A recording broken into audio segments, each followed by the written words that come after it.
Hello and welcome to session 11 of my lecture. In this session, we're talking about the shear resistance. Web for flexural members with flanges.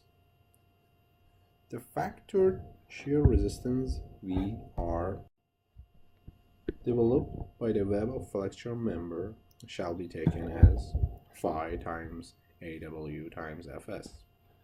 First, phi can be found in class 13.1. AW is shear area, D times W for roll shape, and 2H times T for rectangular HSS. And Fs is ultimate shear stress, and you can see it in this table, and we can see it in this figure, and we do have a table that you can find the shear stress, ultimate shear stress there as well.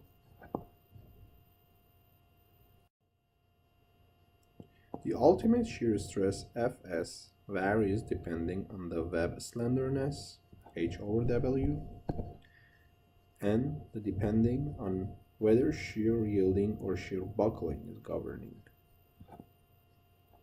Shear limit is buckling shear limit for the web. Maximum shear resistance is obtained if the web is stuck enough. So if your web was stuck enough, it won't yield and it won't buckle, so it will be the maximum shear strength to prevent web shear buckling prior to shear yielding. Shear yielding of steel will be occur at a stress of 0.577 Fy, and it will be calculated based upon Mises criteria. The Fs ultimate shear stress that is in the code for the members with two flanges will be calculated based on this. For unstiffened web, when you don't stiffen the web of your member, when you do have this criteria, it will be 0.66 Fy, or when you're here, it will be this, and when you're here, the ultimate will calculate by this formula.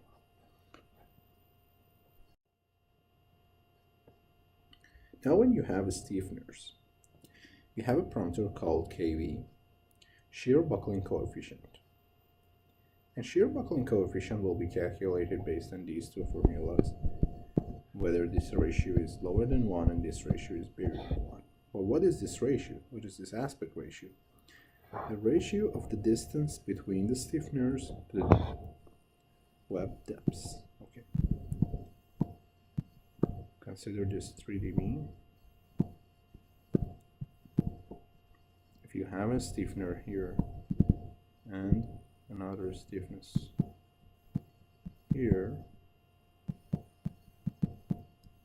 this will be A, or depths of D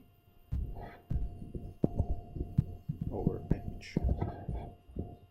So this is A over H ratio, aspect ratio. Now we calculate KV. Now you do have set of criteria like the one for unstiffened, but this time for stiffened, and you can find the ultimate shear stress based on these limits.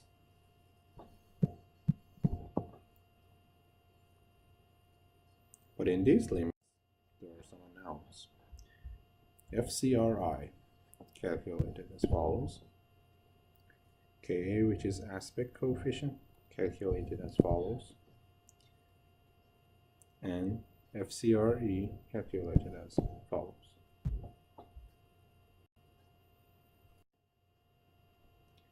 The shear resistance VR of class 1-2 tabular members and concrete fill tabular members where local buckling is prevented shall be taken as you can see, is slightly 0.66 Fy, and because in these members local buckling is prevented, and A is the cross-sectional area of tabular member portion of a concrete field member.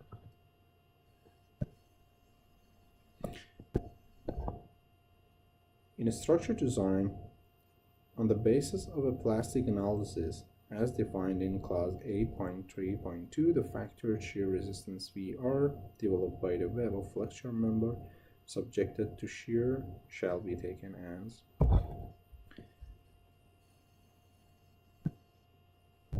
okay.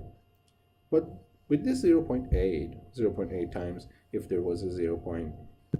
For example, if our fs is 0.66 fy, we're gonna get that 0.52 fy with a little phase safety factor, which is the shear yielding. And fs shall be calculated based on the clause which we discussed about the unstiffened web.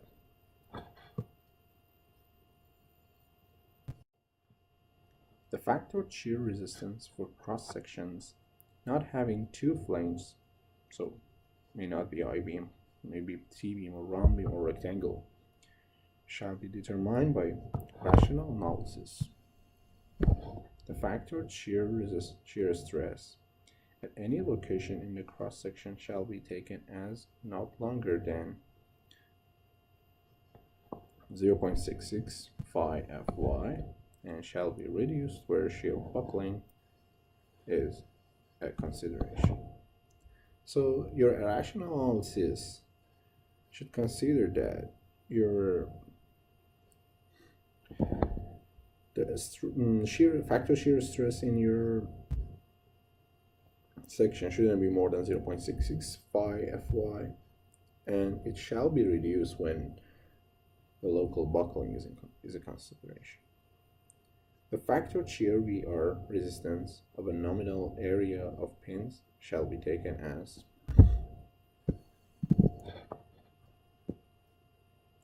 by this formula.